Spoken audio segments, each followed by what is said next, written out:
વ્યાજના જાળમાં ફસાયેલા લોકોને રાહત આપવા માટે પોલીસ દ્વારા એક લોન મેળાનું આયોજન કરવામાં આવ્યું છે। વ્યાજખોરોની ચુંગાલમાંથી મુક્તિ આપવાનું એક પગલું ભરવામાં આવ્યું છે। સુરત શહેરમાં પોલીસ દ્વારા એક મહત્વપૂર્ણ પહેલ શરૂ થઈ છે, જે ગેરકાયદેસર વ્યાજખોરી સામે કડક પગલાં લેવા માટે શરૂ કરવામાં આવી છે। ઝોન 6 ના ડીસીપી રાજેશ પરમારના માર્ગદર્શન હેઠળ લોન મેળો અને વ્યાજખોરી વિરોધી અભિયાનનું આયોજન કરવામાં આવ્યું હતું, જેમાં લાખો લોકો માટે આર્થિક રાહતનો માર્ગ ખુલી ગયો છે। આ કાર્યક્રમમાં શહેરના અનેક બેંક મેનેજરોએ હાજરી આપી અને લોકો માટે સીધો સંપર્ક સાધવાનો રસ્તો દર્શાવ્યો હતો। જે લોકોને લોનની જરૂર છે તેમને આ સૂચના આપવામાં આવી કે તેઓ બેંક દ્વારા કાયદેસર રીતે લોન લે અને ગેરકાયદેસર વ્યાજખોરોના હાથમાં ન ફસાય। ગેરકાયદેસર વ્યાજખોરી લોકોના જીવનને બરબાદ કરે છે। લોન માટે બેંકનો જ આશરો લો। જો કોઈ વ્યાજખોર તમને હેરાન કરે છે તો તરત જ પોલીસને જાણ કરો। આ અભિયાનનો હેતુ છે લોકોને આર્થિક શોષણથી મુક્ત કરવો। આપણે જોઈએ છીએ કે ઘણા લોકો આર્થિક મુશ્કેલીમાં આવી જાય છે અને વ્યાજખોરો પાસેથી ઊંચા વ્યાજે પૈસા લેવા મજબૂર બને છે। આવી સ્થિતિમાં લોકો વધુને વધુ દેવાના બોજ હેઠળ દબાઈ જાય છે।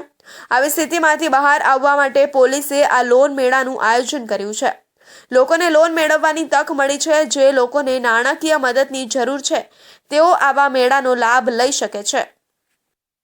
આજે ઝોન 6 વિસ્તારના લોન મેળાનું આયોજન કરવામાં આવ્યું। એમાં ભૂતકાળમાં 6 મહિના પહેલા અમે વ્યાજખોરો વિરુદ્ધની ઝુંબેશ જે ચાલુ જ રાખી છે, એમાં અમે એક મિટિંગ બોલાવી હતી અને જે કોઈ વ્યાજખોરોમાં ફસાયા હોય એમને કીધું હતું, તો એને અમને બહુ સારો પ્રતિસાદ મળ્યો અને ટોટલ અમે ઝોન 6માં 24 કેસ કર્યા વ્યાજખોરો વિરુદ્ધ અને 25 લોકોની અટક કરી વ્યાજખોરોની।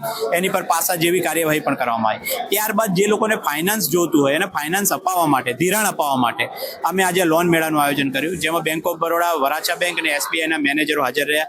એમણે પબ્લિકને સમજાવ્યું કઈ રીતે લોન ઇઝીલી મળી શકે। એવું નથી કે વ્હીકલને હાઉસિંગની લોન મળે, એ સિવાય પણ લોન મળે, એ બાબતની સમજ આપી। અને તમારા માધ્યમથી હું એ પણ કહેવા માંગુ છું કે કોઈને લોનની જરૂર હોય, બેંક ના આપતી હોય તો અમારો કોન્ટેક્ટ કરે। અમે એમને અમારી રીતે એમને કહીશું। જે કોઈ સરકારની સ્કીમો ઘણી બધી છે। વ્યાજના જાળમાં ફસાયેલા લોકોને રાહત આપવા માટે પોલીસ દ્વારા એક લોન મેળાનું આયોજન કરવામાં આવ્યું હતું। વ્યાજખોરોની ચુંગાલમાંથી મુક્તિ આપવાનું એક પગલું ભરવામાં આવ્યું છે। ગેરકાયદેસર વ્યાજ લેતા અને અપાવનારા લોકો સામે કાયદેસર કાર્યવાહી કરવામાં આવશે। લોકોની સુરક્ષા અને આર્થિક મદદ પ્રદાન કરવી, આ પહેલથી સુરતના નાગરિકોમાં આર્થિક જાગૃતિનો ઉછાળો આવશે અને લોકો ગેરકાયદેસર લોન વ્યવહારથી બચી શકશે। આમ સુરત પોલીસનું આ પ્રયાસ લાખો લોકોને ભવિષ્ય માટે સુરક્ષિત જીવન જીવવા પ્રેરિત કરી રહ્યું છે।